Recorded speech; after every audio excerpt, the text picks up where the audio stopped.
En los países cálidos, allí sí que calienta el sol. La gente llega a parecer de caoba, tanto que en los países tórridos se convierten en negros. Y precisamente a los países cálidos fue a donde marchó un sabio de los países fríos, creyendo que en ellos podía vagabundear como hacía en su tierra, aunque pronto se acostumbró a lo contrario. Él y toda la gente sensata debían quedarse puertas adentro. Celosías y puertas se mantenían cerradas el día entero. Parecía como si toda la casa durmiese o que no hubiera nadie en ella. Además, la callejuela con altas casas donde vivía estaba construida de tal forma que el sol no se movía de ella de la mañana a la noche. Era en realidad algo inaguantable. Al sabio de los países fríos, que era joven e inteligente, le pareció que vivía en un horno candente y le afectó tanto que empezó a adelgazar. Incluso su sombra menguó y se hizo más pequeña que en su país. El sol también la debilitaba. Tanto uno como otra no comenzaban a vivir hasta la noche, cuando el sol se había puesto.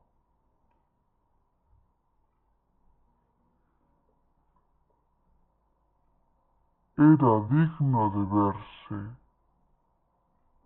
En cuanto entraba luz en el cuarto, la sombra se estiraba por toda la pared, incluso hasta el techo. Tenía que hacerlo para recuperar su fuerza. El sabio salía al balcón para desperezarse, y tan pronto como las estrellas asomaban en el claro y hermoso firmamento, era para él como volver a vivir. A esta hora la gente comenzaba a aparecer en todos los balcones de la calle, ya que en los países cálidos cada ventana tiene su balcón, en el que pueden respirar el fresco aire de la tarde, lo cual es muy necesario, incluso para aquellos que están acostumbrados al calor que les hace tener el color de la caoba.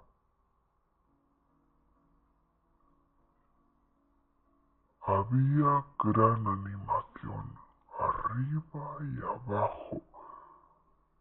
Los zapateros, los sastres, todo el mundo estaba en la calle. Fuera estaban las mesas y las sillas y brillaban las luces. Sí, más de 1000 había encendidas. Uno hablaba y otro cantaba, y la gente paseaba y rodaban los coches.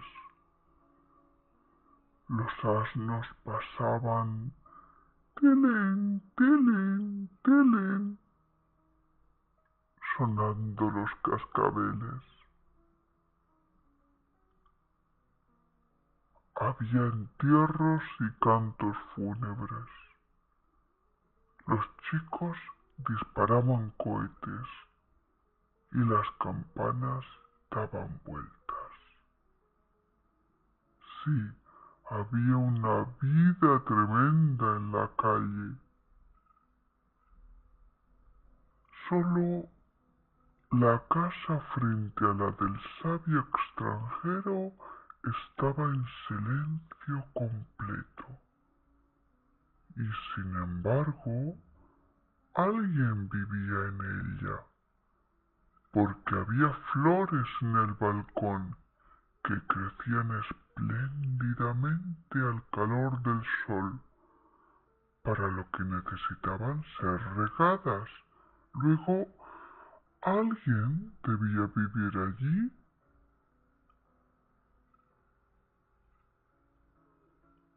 La puerta del balcón parecía también abierta por la tarde, pero el interior estaba en sombra, por lo menos en la habitación delantera. De dentro llegaba sonido de música. Al sabio extranjero le pareció extraordinaria la música, pero bien podía ser pura imaginación suya, porque todo lo encontraba extraordinario en los países cálidos, excepto lo referente al sol. Su casero dijo que no sabía quién había alquilado la casa, pero no se veía a nadie, y en cuanto a la música se refería, creía que era horriblemente aburrida.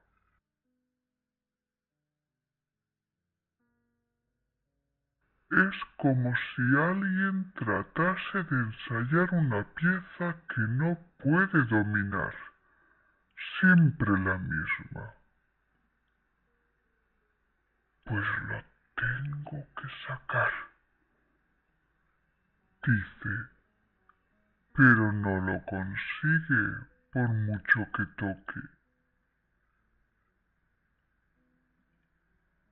Una noche el extranjero despertó. Dormía con la puerta del balcón abierta. La cortina se levantó con el viento y le pareció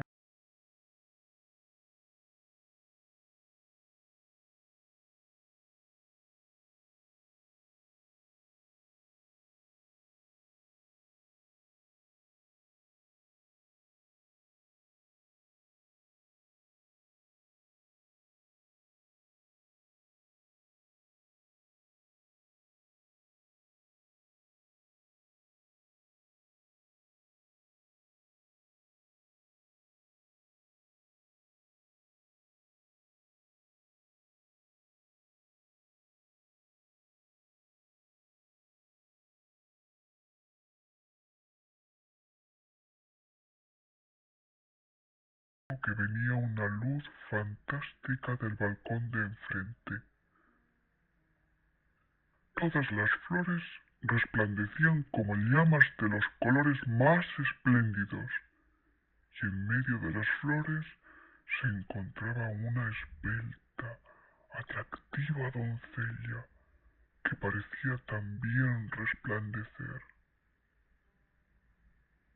De tal modo le deslumbró que abrió los ojos desmesuradamente y se despertó del todo. De un salto estuvo en el suelo. Muy despacio se acercó a la cortina, pero la doncella había desaparecido. El resplandor se había apagado. Las flores no brillaban, pero seguían siendo tan bonitas como siempre.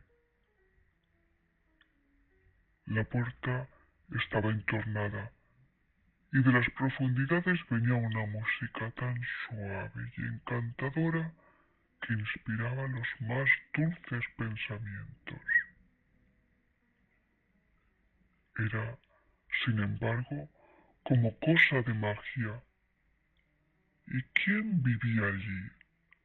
¿Dónde estaba la verdadera entrada? Todo el piso bajo era una tienda tras otra, y no era posible que la gente pasara por ellas. Una noche, el extranjero estaba sentado en su balcón, con una luz encendida en el cuarto a espaldas suyas, por lo que, como es natural, su sombra estaba en la pared de enfrente. Sí, allí estaba sentada exactamente enfrente, entre las flores del balcón, y cuando el extranjero se movía, también se movía la sombra, porque así es como hacen las sombras.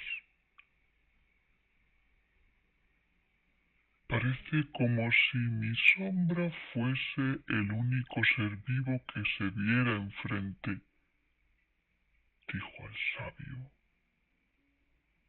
Con qué delicadeza se sienta entre las flores. La puerta está entreabierta. Si la sombra fuese tan lista como para entrar, mirar en torno suyo y venir después a contarme lo que hubiera visto. Sí, haz algo útil, dijo en broma. Vamos, entra. Vamos, ahora. Y le hizo gestos con la cabeza a la sombra, y la sombra le correspondió. Anda, pero no te pierdas. Y el extranjero se levantó, y su sombra, allá en el balcón de enfrente, se levantó también. Y el extranjero se volvió, y la sombra se volvió también.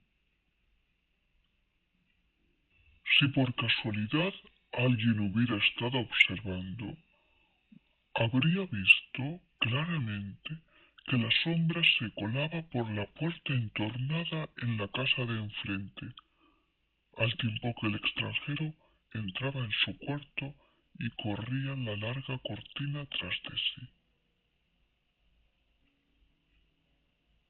A la mañana siguiente salió el sabio a tomar café y leer los periódicos. ¿Qué pasa?, dijo cuando salió al sol. Me he quedado sin sombra. Luego se marchó anoche de verdad y no ha vuelto aún. ¡Qué fastidio! Y eso le enojó no tanto porque la sombra se hubiera ido, sino porque sabía la existencia de una historia sobre el hombre sin sombra, conocida por todos en su patria allá en los países fríos. Y en cuanto el sabio regresara y contase la suya, dirían que la había copiado, y eso no le hacía maldita gracia. Por tanto, no diría una palabra, lo cual estaba muy bien pensado. Por la noche salió de nuevo al balcón. Había colocado la luz detrás de sí, en la debida posición, porque sabía que la sombra gusta de tener siempre a su dueño por pantalla, pero no pudo atraerla.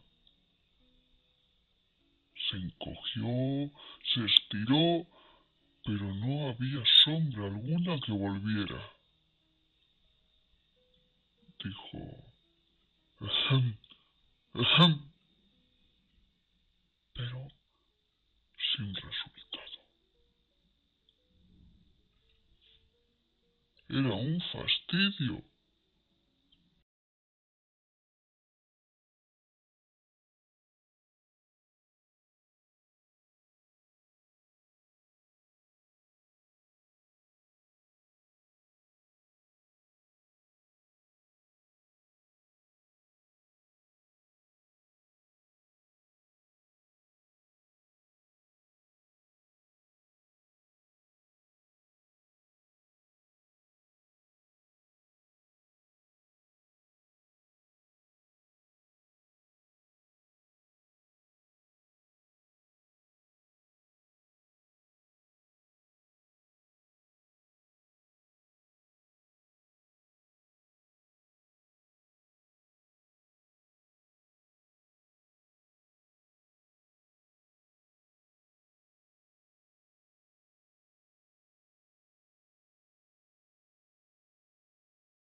Pero en los países cálidos todo crece tan rápidamente que al cabo de 8 días observó con gran satisfacción que le crecía una sombra de las piernas cuando salía el sol.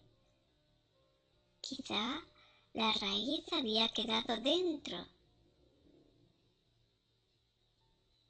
A las 3 semanas tenía una sombra de considerables dimensiones, que cuando regresó a su patria en los países nórdicos, creció más y más durante el viaje, hasta que al final era tan larga y tan grande que la mitad hubiera bastado.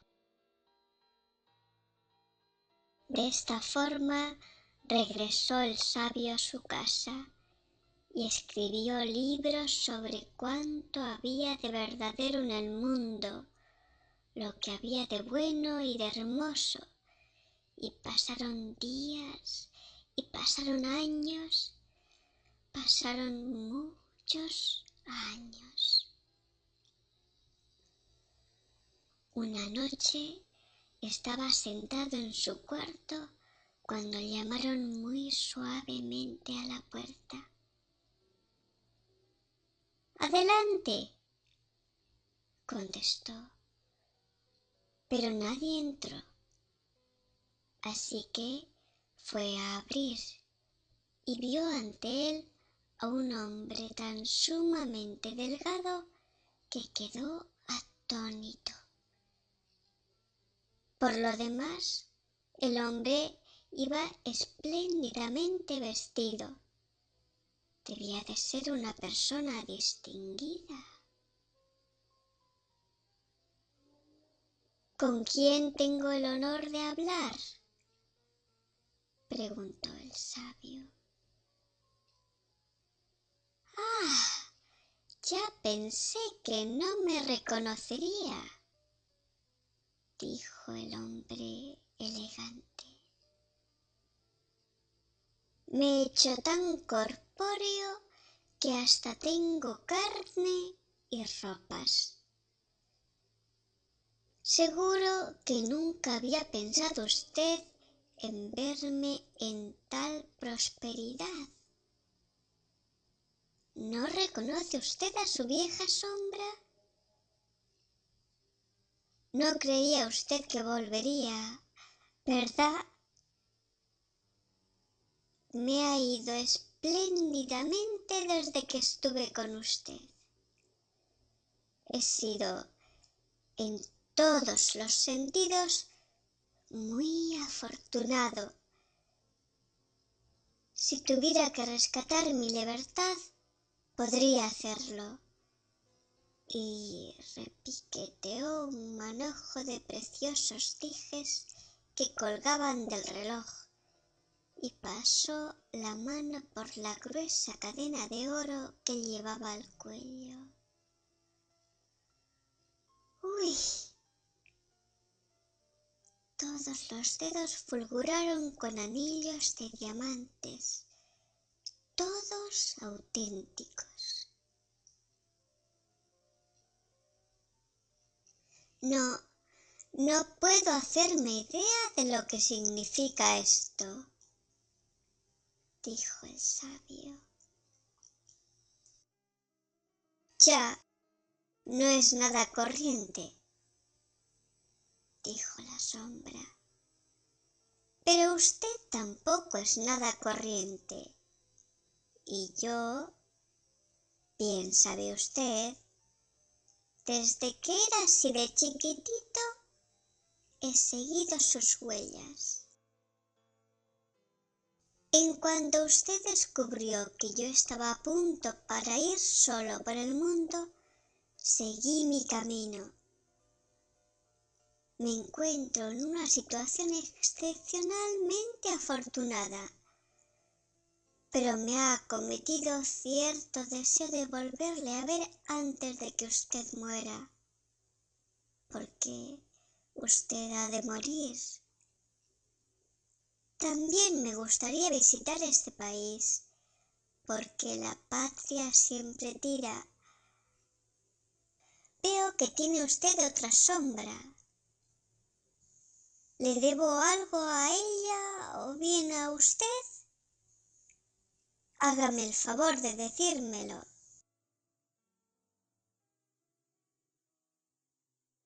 Bueno, pero eres tú, dijo el sabio. Es extraordinario. Nunca habría creído que la vieja sombra de uno pudiera regresar como persona. Dígame cuánto le debo, dijo la sombra, porque no me gustaría deberle nada. ¿Cómo puedes hablar así?, dijo el sabio. ¿De qué deuda hablas? No me debes nada. Me alegra extraordinariamente tu suerte. Siéntate, querido amigo, y cuéntame cómo te ha ido y lo que viste en la casa de enfrente allá, en los países cálidos. Sí que le contaré, dijo la sombra, y se sentó. Pero antes tiene usted que prometer que no ha de decirle a nadie en la ciudad, caso de que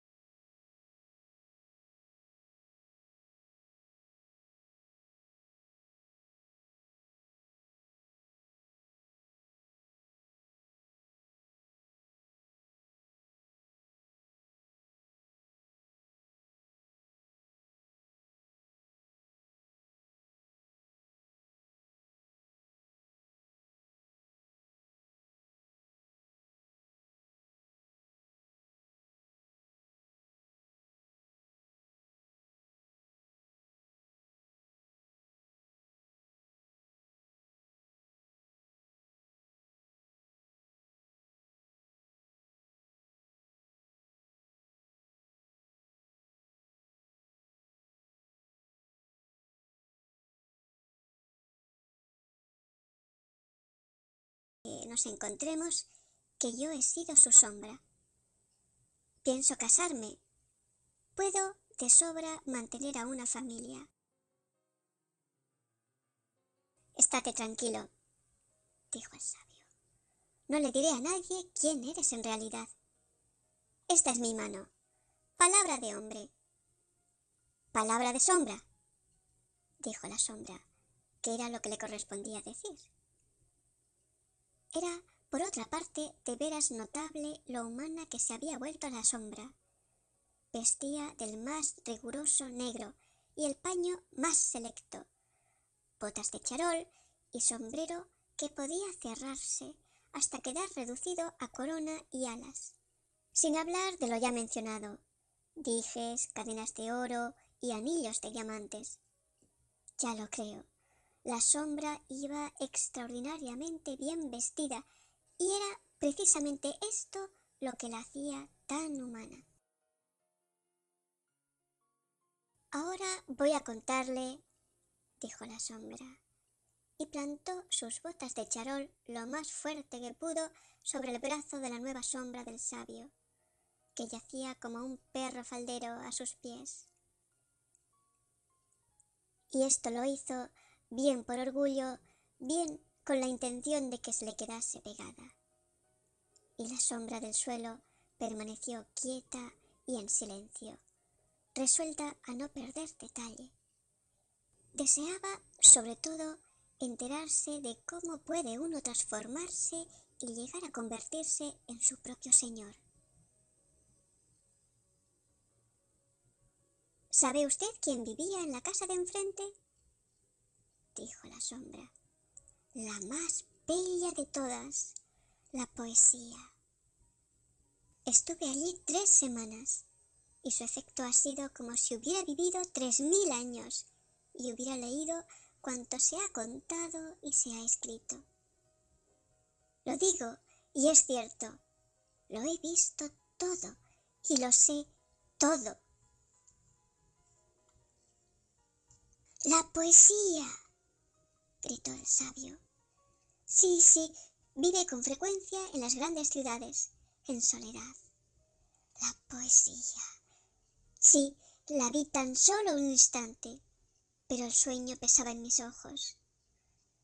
Estaba en el balcón y brillaba como brilla la aurora boreal. Cuenta, cuenta. Estabas en el balcón, entraste por la puerta y después me encontré en la antesala, dijo la sombra. Lo que usted siempre veía era la antesala. No había luz alguna, solo una especie de crepúsculo, pero las puertas daban unas a otras en una larga serie de salas y salones, y estaba tan iluminado que la luz me hubiera matado de haber ido directamente ante la doncella. Pero fui prudente y tomé tiempo, como debe hacerse. ¿Y entonces qué viste?, preguntó el sabio. Lo vi todo, y se lo contaré, pero no es orgullo por mi parte. Pero como ser libre que soy y con los conocimientos que tengo, por no hablar de mi buena posición, mis excelentes relaciones, desearía que me llamase de usted. Oh, dispense usted, dijo el sabio. Son los viejos hábitos los que más cuesta abandonar. Tiene usted toda la razón, y lo tendré presente. Pero cuénteme ahora lo que vio. Todo, dijo la sombra. Lo vi todo, y lo sé todo. ¿Qué aspecto tenían los cuartos interiores?, preguntó el sabio. ¿Eran como el fresco bosque? ¿Eran como un templo? ¿Eran los cuartos como el cielo estrellado cuando se está en las altas montañas? Todo estaba allí, dijo la sombra. No entré hasta el final. Me quedé en el cuarto delantero, a media luz,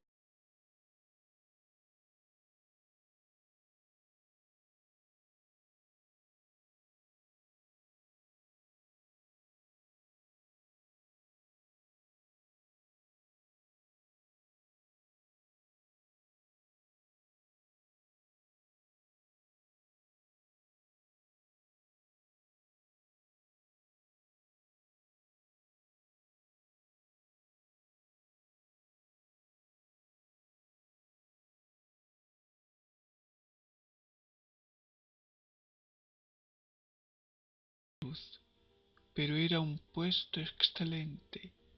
Lo vi todo y lo supe todo. He estado en la corte de la poesía, en la antesala. Pero, ¿qué es lo que vio? ¿Estaban en el gran salón todos los dioses de la antigüedad? ¿Luchaban allí los viejos héroes? ¿Jugaban niños encantadores y contaban sus sueños? Le digo que estuve allí, y debe comprender que vi todo lo que había que ver. Si usted hubiera estado allí, no se habría convertido en ser humano, pero yo sí. Y además aprendí a conocer lo íntimo de mi naturaleza, lo congénito, el parentesco que tengo con la poesía. Sí, cuando estaba con usted no pensaba en ello, pero siempre, ¿sabe usted?, al salir y al ponerse el sol, me hacía extrañamente largo. A la luz de la luna me recortaba casi con mayor precisión que usted. Yo no entendía entonces mi naturaleza. En la antesala se me reveló. Me volví ser humano. Al salir había completado mi madurez, pero usted ya no estaba en los países cálidos. Me avergoncé, como hombre, de ir como iba. Necesitaba botas, trajes, todo este barniz humano que hace reconocible al hombre. Me refugié. Sí, puedo decirlo. Usted no lo contará en ningún libro. Me refugié en las faldas de una vendedora de pasteles. Bajo ellas me escondí. La mujer no tenía idea de lo que ocultaba. No salí hasta que llegó la noche. Corrí por la calle a la luz de la luna. Me estiré sobre la pared. ¡Qué deliciosas cosquillas produce en la espalda! Corrí arriba y abajo. Curioseé por las ventanas más altas, tanto en el salón como en la buhardilla. Miré donde nadie puede mirar y vi lo que ningún otro ve, lo que nadie debe ver. Si bien se considera este es un cochino mundo, no querría ser hombre, si no fuera porque está bien considerado el serlo. Vi las cosas más inimaginables en las mujeres, los hombres, los padres y los encantadores e incomparables niños. Vi, dijo la sombra, lo que ningún hombre debe conocer, pero que estarían dispuestos a morir por saber, lo malo del prójimo. Si hubiera publicado un periódico, lo que se hubiera leído. Pero yo escribía directamente a la persona en cuestión, y se producía el pánico en todas las ciudades a donde iba. Llegaron a tenerme terror y grandísima consideración. Los profesores me nombraron profesor. Los sastres me hacían trajes nuevos. No me faltaba de nada. El tesorero del reino acuñaba monedas para mí, y las mujeres decían que yo era muy guapo. Y así llegué a ser el hombre que soy. Y ahora me despido. Esta es mi tarjeta. Vivo en la Acera del Sol y estoy siempre en casa cuando llueve. Y la sombra se marchó.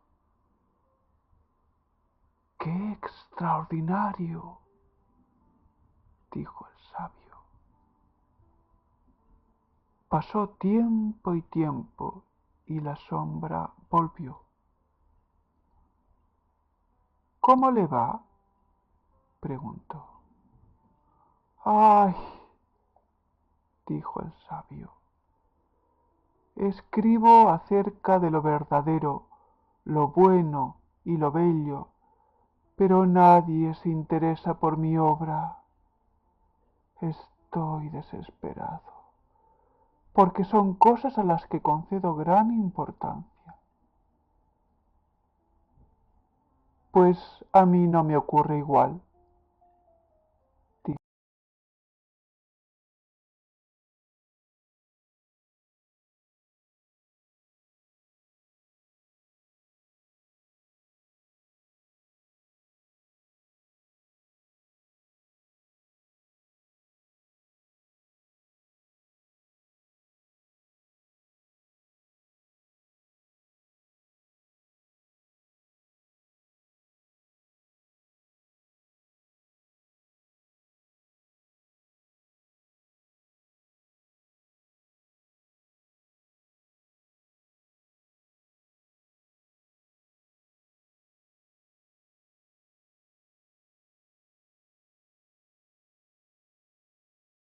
La sombra. Yo, mientras, engordando. ¿Qué es lo que hemos de procurar? Usted rincón del mundo y terminará por caer enfermo. Tiene que viajar. Mire, de viajes tu verano. Venga conmigo. Me gustaría llevar un compañero. ¿Quiere usted venir conmigo? ¿Como mi sombra? Será para mí un gran placer el llevarle. Le pago el viaje. ¡Qué disparate! Dijo el sabio. Según como se mire, dijo la sombra. El viajar resultará de maravilla. Si consiente usted en ser mi sombra, todo correrá de mi cuenta. Este ya es el premio, protestó el sabio. Pero si va al mundo, dijo la sombra, y así seguirá. Y se marchó. Las cosas no le iban nada bien al sabio. La pena y la preocupación seguían haciendo presa de él. Y sus opiniones sobre lo verdadero, lo bueno y lo bello interesaban tanto al público como las rosas a una vaca. Hasta que al final cayó enfermo de consideración. Parece usted totalmente una sombra, repitió la gente. Esto le produjo un escalofrío. No puede pensar en ella. Lo primero que usted es tomar las aguas, dijo la sombra que vino de visita. No hay nada igual. Venga conmigo. Retomemos nuestra vieja amistad. Yo pago el viaje y usted se encarga de llevar un diario con lo que me resultará el camino más divertido. Quiero un balneario. Un balneario práctico meridiano. Eso es también una enfermedad. Y un abrazo indispensable. Sea razonable y acepte la invitación. Viajaremos como amigos, por supuesto. Y así viajaron. La sombra hacía de señor y el señor hacía de sombra. Fueron juntos en coche, a caballo, a pie, a un lado de otro, delante o detrás, sobre la posición del sol. La sombra sabía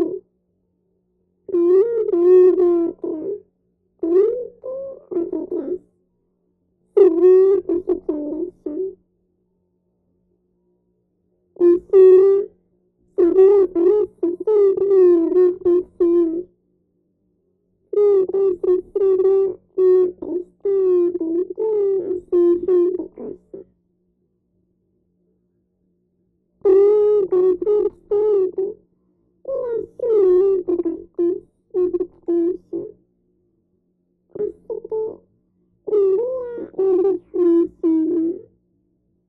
sumamente cortés y afectuoso, así que un día le dijo a la sombra: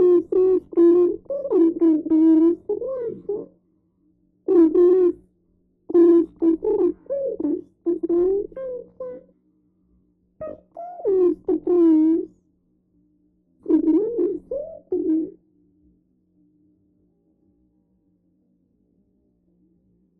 En eso que dice